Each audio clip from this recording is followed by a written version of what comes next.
Hello everyone, আসসালামু আলাইকুম। সবাইকে আবার ওয়েলকাম করছি মাইসেলফ কুকিং এ।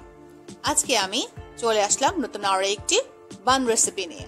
আজকে আমি তৈরি করেছি খুবই মজাদার ইয়াম্মি কটন সফট বান। কিভাবে তৈরি করলাম তাই আপনাদের সাথে শেয়ার করতে চলে এসেছি। তাহলে প্রথমেই আমার এই ভিডিওতে একটা লাইক দিয়ে দিবেন, আর যারা এখনো সাবস্ক্রাইব করেনি আমার চ্যানেলটা অতি দ্রুত সাবস্ক্রাইব করে নেবেন যেন আপনাদের কাছে নতুন নতুন রেসিপি পৌঁছে যায়। তো এই বানটা এতই মজার, এতই ইয়াম্মি, খুব সহজেই আপনারা ঘরে তৈরি করে নিতে পারেন। তো আজ আমি এই কটন সফট বান কিভাবে তৈরি করলাম চলুন দেখিয়ে দিই।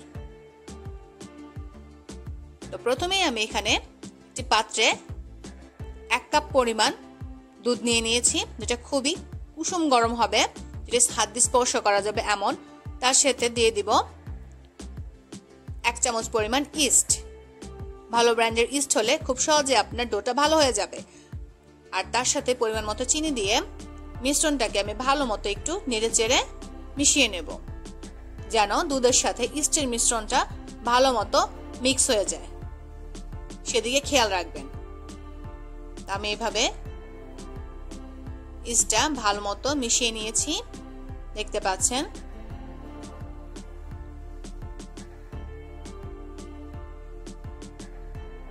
তো এখন আমি এখানে 2 কাপ পরিমাণ ময়দা নেব।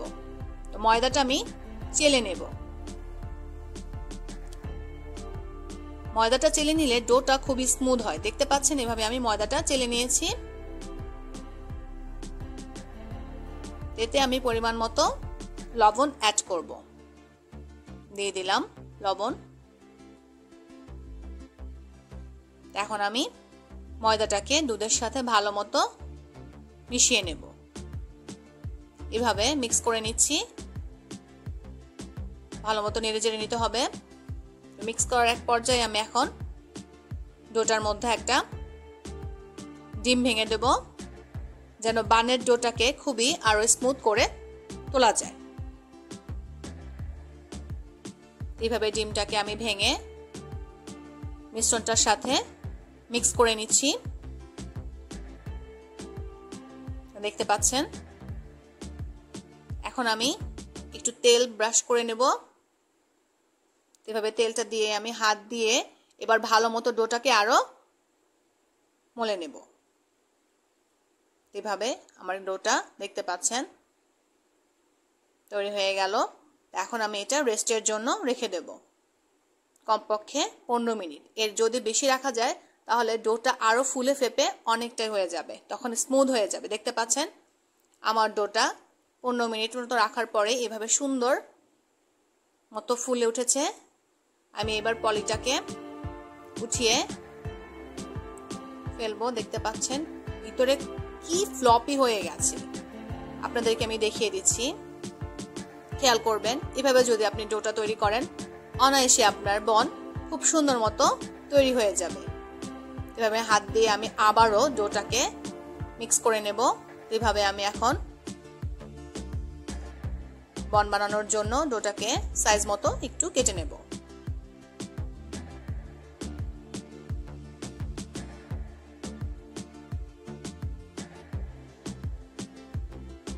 দেখতে পাচ্ছেন এভাবে আমি টুকরো করে নিয়েছি। টুকরো করে আমি আবার একটু গোল করে কিছুক্ষণের জন্য রেস্টে রেখে দিলাম।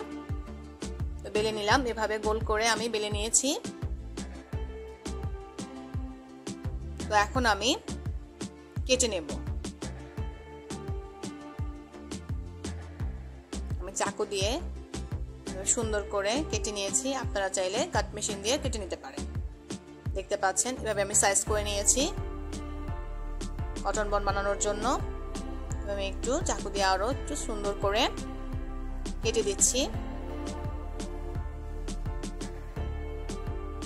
এখন আমি এভাবে হাত দিয়ে আলতো করে, দেখতে পাচ্ছেন খুব সহজেই তৈরি হয়ে গেল কটন বন। এটাও এখন আমি এভাবে একটা একটা করে তৈরি করে রেস্টে রেখে দেব। আমি এভাবে চকলেট ছাড়া তৈরি করলাম, আর ভিতরে আমি কয়েকটা চকলেট দিয়েও সফট কটন বন রেসিপি দেখিয়ে দিয়েছি। কারণ বাসায় বাচ্চারা থাকে, তাদের কাছে চকলেটটা খুবই ইয়াম্মি। বনের ভিতরে যদি একটু চকলেট দিয়ে দেওয়া হয় খেতে মন্দ হয় না। এভাবে দেখতে পাচ্ছেন আমি ভেজে নিয়েছি চকলেট ছাড়া সফট কটন বনগুলো। আর এখন আমি যেগুলো ভাজছি সেগুলোর ভিতরে আমি চকলেট দিয়ে দিয়েছি। এগুলো আমি একটু একটু করে একটা করে ভেজে নিচ্ছি। খুবই সুন্দর ব্রাউন কালার হয়ে এসেছে। মোটামুটি আমার এগুলো ভাজা হয়ে গেছে। এগুলো আমি এখন সুন্দর করে উঠিয়ে নেব।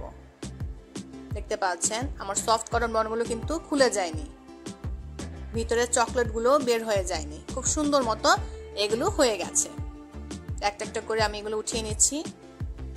দেখতে খুবই গ্লসি গ্লসি হয়েছে, খুব সুন্দর কালার হয়েছে।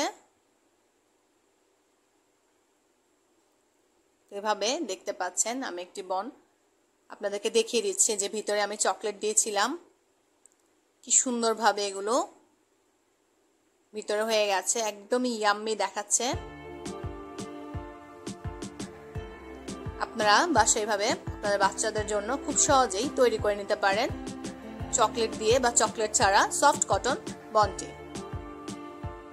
তৈরি হয়ে গেল খুবই মজাদার, খুবই সুস্বাদু ইয়াম্মি এই সফট কটন বন। তো যারা আমার এই রেসিপিটা পছন্দ করেছেন তারা অবশ্যই আমার চ্যানেলটি সাবস্ক্রাইব করে আমার সাথেই থাকবেন, আর ভিডিওতে একটা লাইক দিয়ে দিবেন, আর আমার এই বান রেসিপি সম্পর্কে কমেন্টস করে জানাবেন। আজ এই পর্যন্তই, পরবর্তীতে আবারও হাজির হয়ে যাব নতুন আরো কোনো রেসিপি নিয়ে। সে পর্যন্ত ভালো থাকবেন। আল্লাহ হাফেজ।